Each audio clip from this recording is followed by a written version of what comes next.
Coucou tout le monde, j'espère que vous allez bien. C'est la dame à la capuche qui vous parle. Il est précisément 5h45. Je ne vous accueille pas avec un café cette fois-ci, mais je vous accueille avec un cappuccino. En fait, je trouvais plus de tasses de café. Elles sont pas lavées. Voilà, tout ça pour vous dire qu'en fait, quand je vous dis de faire votre vaisselle, vous voyez, j'ai pas lavé les tasses de café et du coup, j'avais un peu la flemme de le faire ce matin. Je me suis dit, prends un cappuccino, puisque ma tasse à cappuccino de Noël est toujours libre. Donc voilà, pour la petite intro de la vraie vie. J'espère que vous allez bien, j'espère que vous allez super bien. De jour en jour, en fait, c'est ça. C'est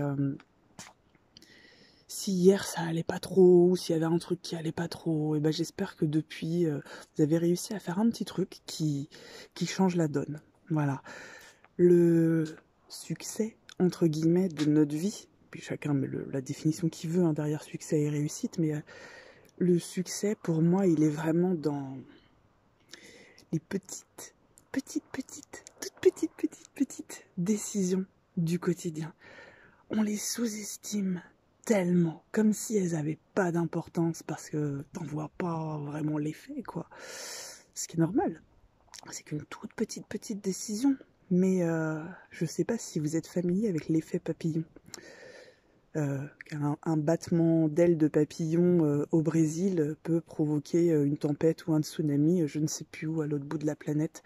C'est vraiment l'effet papillon. Je vous invite à vous renseigner dessus si vraiment vous n'êtes pas familier avec ce thème, parce que c'est vraiment super intéressant. Mais quelque part, c'est aussi le pouvoir de toutes ces petites décisions du quotidien qui sont complètement anodines. On n'y fait même plus attention. D'ailleurs, on ne réfléchit pas trop parce que, de toute façon, que je choisisse ça ou autre chose, qu'est-ce que tu veux que ça change? Ça va changer. Ça va changer quelque chose, mais tu pourras probablement le voir que dans un an.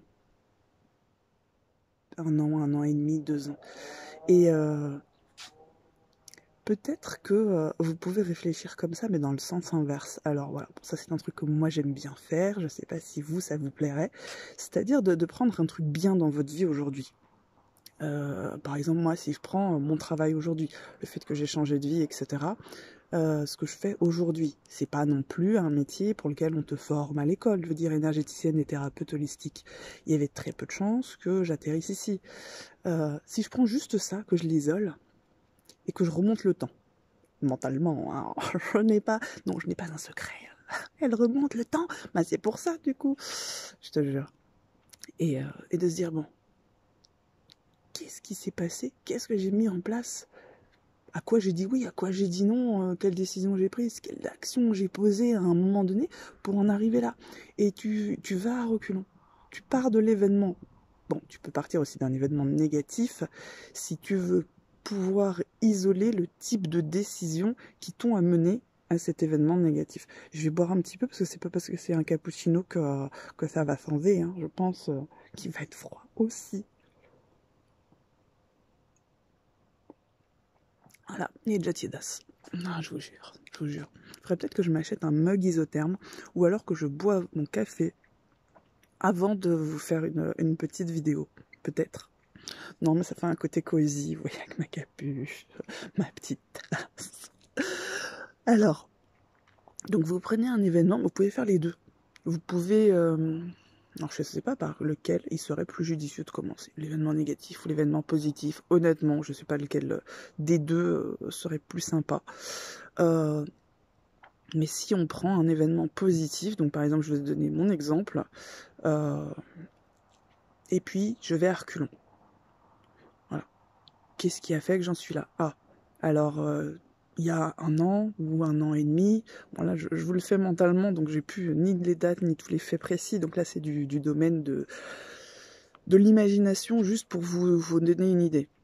J'ai rencontré telle personne qui m'avait parlé de tel truc, ça m'a amené à faire ça. Alors attends, oui, mais avant, du coup, pour rencontrer cette personne, je m'étais intéressée à ça.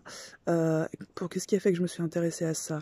Je me suis formée à l'hypnothérapie. Moi, le fait de m'être formée pour devenir hypnothérapeute, il y a maintenant 3 ans, ça a été le déclencheur de tout, une grosse étape sur mon chemin. Ça aussi, c'était improbable que je me forme à ce genre de choses. Et d'ailleurs, j'en ai rien fait par la suite. Parce que j'ai senti tout de suite que j'étais faite pour autre chose, que c'était une étape sur mon chemin. Et on est tous pareils. Il y a des étapes sur notre chemin. Donc tu remontes comme ça et tu te dis, bon, mais du coup, cette formation, comment je l'ai fait? Elle est même pas venue de moi, l'idée, à la base. Je veux dire, on me l'a proposé. Suggéré fortement plusieurs fois. La première fois, t'as dit non. La deuxième fois, t'as dit bon, allez, très enthousiaste.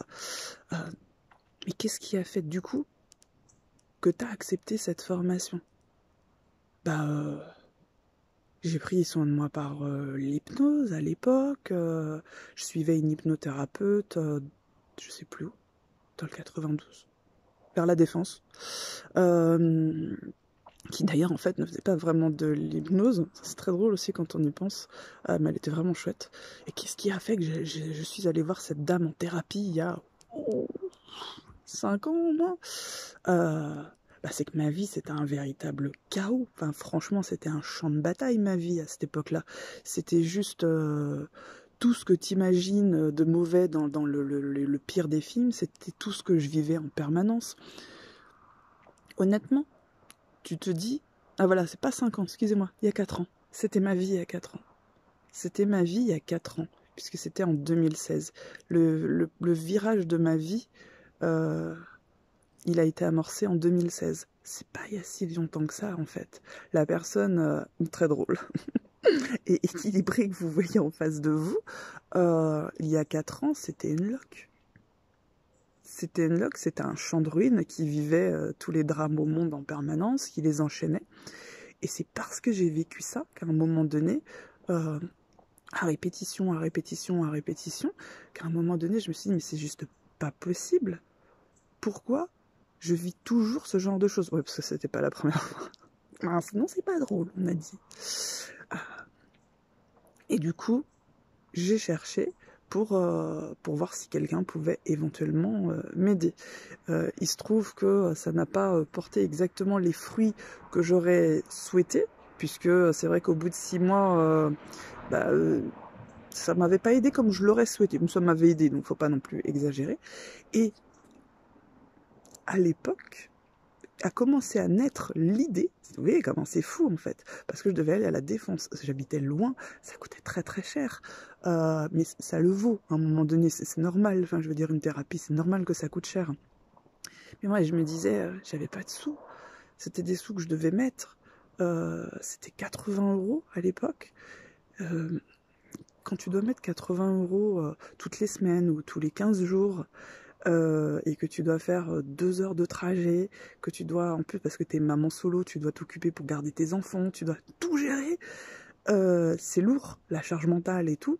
Et c'est vrai qu'à l'époque, je m'étais dit, ça serait quand même bien si on pouvait prendre soin de soi chez soi. Vous voyez qu'aujourd'hui, quand même, je suis énergéticienne et thérapeute holistique. J'ai un site sur lequel tu peux acheter des audios pour prendre soin de toi, n'importe quand, n'importe où.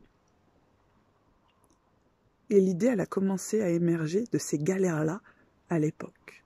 C'est pas absolument fou quand même, quand tu le prends en reculons. Sinon, tu peux pas en tirer du positif. Tu vas dire, ouais, c'était une galère, oh là là, c'était il y a 4 ans, heureusement que c'est fini. Hein. Oui, mais si j'avais pas vécu tout ça, j'aurais pas eu ces idées-là, j'aurais pas pris ces décisions-là, je ne serais pas qui je suis aujourd'hui. Énergéticienne, thérapeute holistique, vous proposez aujourd'hui, j'ai pas le chiffre, hein, mais je crois qu'on a plus de 160 audios sur le site. On commence à couvrir pas mal de domaines quand même, à un prix accessible pour tout le monde. Et il a fallu que je vive tout ça pour que je prenne ce genre de décision et que j'ai ce genre d'idée. Je trouve ça juste formidable. Donc voilà, je vous partage ça, mais on pourrait faire ça une prochaine fois avec un événement négatif aussi pour en isoler qu'est-ce qui nous a mené ici. Si vous avez envie de faire ce petit jeu, je vous recommande une feuille de papier. C'est un petit peu plus facile pour se cadrer. Vous partez de l'événement en question et vous essayez de remonter. Et peu importe si elles ne sont pas dans l'ordre, vous les remettrez dans l'ordre au final. Qu'est-ce qui vous a mené ici? En général, on y arrive assez bien hein, à retrouver ce genre de choses. C'est passionnant. Alors moi, ça me passionne parce que je me dis, mon Dieu, mais en fait, toutes ces petites décisions du quotidien, elles ont un méga impact. Aujourd'hui, tu le vois pas.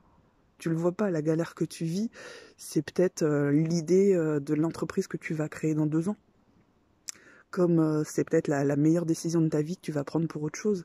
Donc voilà, si vous avez envie de faire ça, vous viendrez en parler en commentaire parce que, bon, si vous voulez, hein, parce que franchement, ça me passionne. Moi, j'adore voir par où on est passé pour arriver là, quoi. Je trouve ça génial.